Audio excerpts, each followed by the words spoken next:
Hi everyone, I'm Tania. So I am a registered nurse.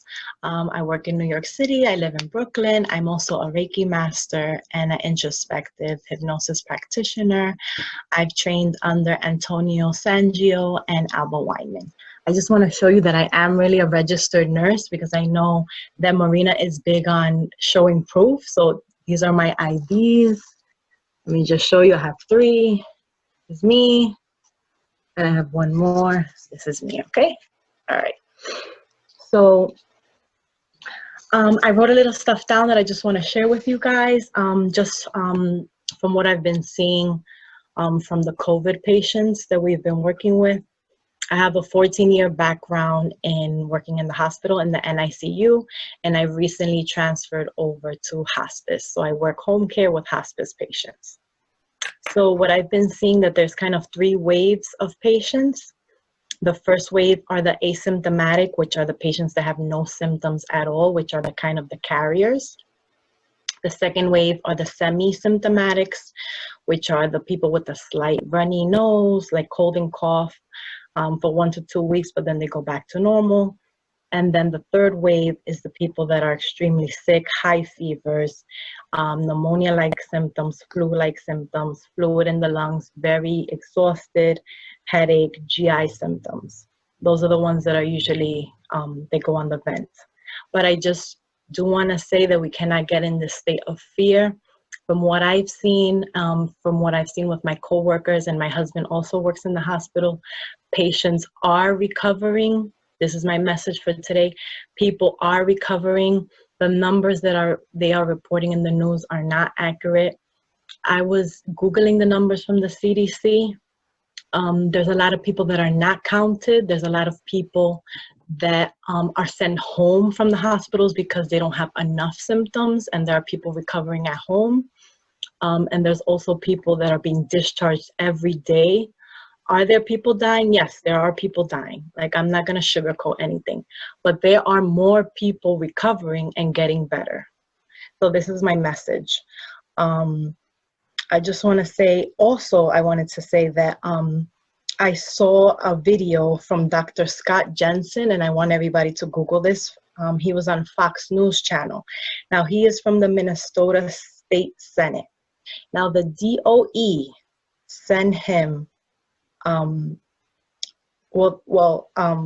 CDC was recommending that the doctors put on the death certificate for the cause of death, even people that were not COVID positive, meaning people that had not been tested yet but had pneumonia-like or flu-like symptoms.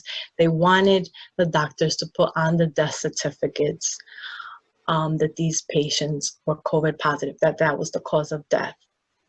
This is from the DOE guys. Like, this is from the people that is from the registry, like birth certificate, death certificate. So these are important statistics because this goes on your death certificate.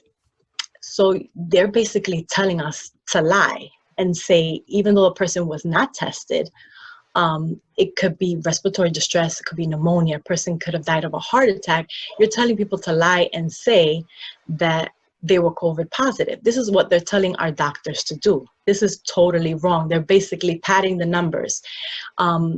Basically what that means, making them look like it's higher than what it really is. It's totally false data. This is why it's very important not to watch the news.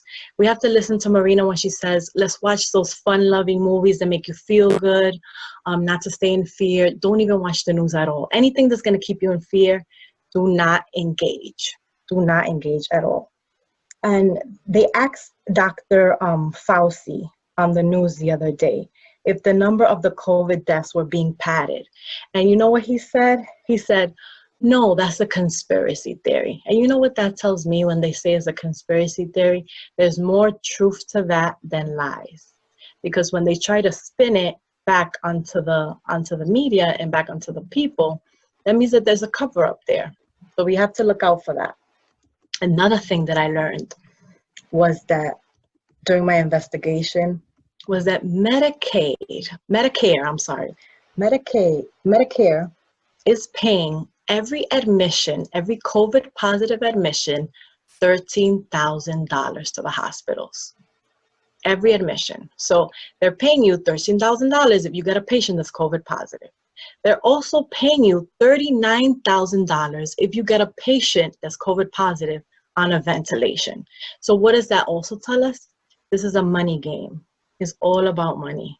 So the more patients they can get to be positive, the more money it is for the hospital and more money it is for big pharma, because guess what? They're going to want to come out with the vaccine. That's going to be the next step.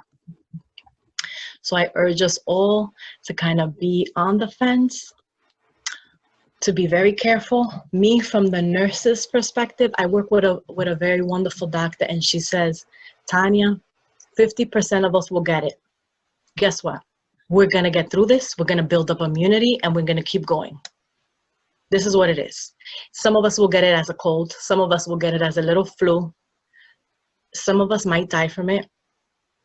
And maybe those are the ones that are not supposed to ascend, but this is what this is. And we just have to prepare for it. So us as people, from the nursing perspective, let's build up our immunity. I wish that they were having a different conversation instead of focusing on deaths. I wish they were focusing on how can we build up our immune system. We need to be taking vitamin D. Vitamin D assists with the white blood cells to regenerate. Why are we not taking zinc? We're supposed to be taking more zinc, which helps with the cell development and the inflammatory process. Vitamin C, which is vital to our cells. Elderberry. And keeping your body hydrated, drinking lots and lots of water, teas, juices, you know, so just to keep your cells moving.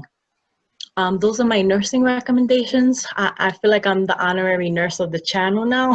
If you guys have any questions or concerns, I'm here, I'm available. I'm gonna post my email and all my information on Marina's website.